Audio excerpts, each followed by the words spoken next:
J'ai commencé en tant que surveillante de salle. Je suis guide au château d'Amboise. J'ai fait aussi de la boutique. Je suis agent de surveillance et d'accueil au château d'Amboise. Et depuis l'année dernière, je suis dans les bureaux à la communication. Le tourisme au Centre-Val de Loire, c'est près de 40 000 emplois, c'est 3,5 milliards de chiffre d'affaires. Ce label tourisme, il a été créé suite à différents constats de grosses difficultés à recruter et surtout à trouver les bonnes compétences pour nos professionnels.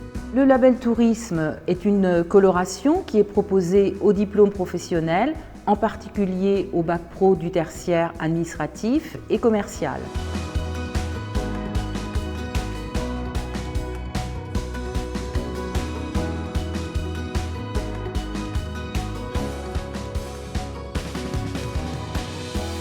Ce label, c'est une option que les élèves en métier de l'accueil peuvent choisir pendant leur scolarité, en première et terminale bac pro. Et le but de ce label, c'est de valoriser leur formation, de pouvoir travailler plus tard dans le secteur du tourisme. La région vient de voter une nouvelle stratégie touristique régionale. Parmi ses priorités, l'une porte sur l'hospitalité. C'est toute une chaîne de valeurs qui doit se mettre en place. Et là, évidemment, le label tourisme trouve tout son sens. Le label tourisme, c'est ce qui donne la possibilité d'avoir des heures en plus pour parler deux langues, donc l'anglais et l'espagnol. Puis ça permet aussi de faire des stages à l'étranger. J'ai fait un stage en Espagne d'une durée d'1 mois, donc à Barcelone, dans un hôtel à l'accueil, à la réception. La bourse Erasmus couvre 80% de la mobilité. Je trouve qu'il y a une vraie valeur ajoutée au diplôme de l'élève et aux élèves qui partent. Quand les élèves reviennent de mobilité, ils sont changés. Une vie d'adolescente, mais à l'étranger. J'ai suivi le label tourisme parce que c'était une option qui m'intéressait, approfondir les cours d'anglais en professionnel. J'ai 1 heure par semaine de conversation anglaise en plus que ceux qui ne font pas label tourisme et aussi 1 heure, 1 semaine sur 2 d'espagnol. On fait de la conversation en anglais, on travaille surtout sous forme de sketch. How long is the visit? Ils apprennent à travailler dans une langue étrangère, donc l'apport culturel et linguistique est très important.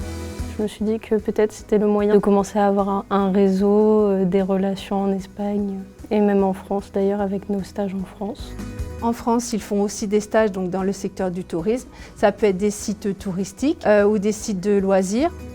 Pour mon stage, j'ai choisi le château d'Amboise qui a beaucoup d'étrangers qui viennent. Comme ça permet de communiquer dans plusieurs langues.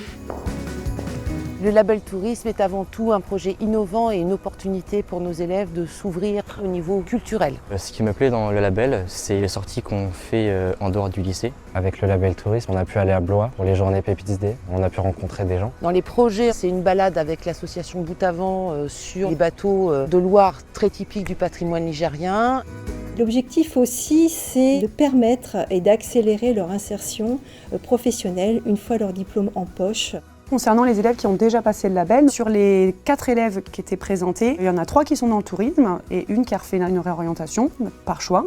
Et effectivement, ça a été plutôt bien perçu par les recruteurs. Il y a quand même ce système de QR code qui est quand même très bien fait, qui est mis sur le CV. Alors ce QR code, il va raconter en fait que l'élève a la certification. Cette certification est reconnue. C'est une expérience extraordinaire qui est riche culturellement. C'est une aventure qui fait grandir en fait. C'est un savoir en plus, c'est pour communiquer avec beaucoup plus de personnes, c'est plus de liberté et plus de projets pour la suite.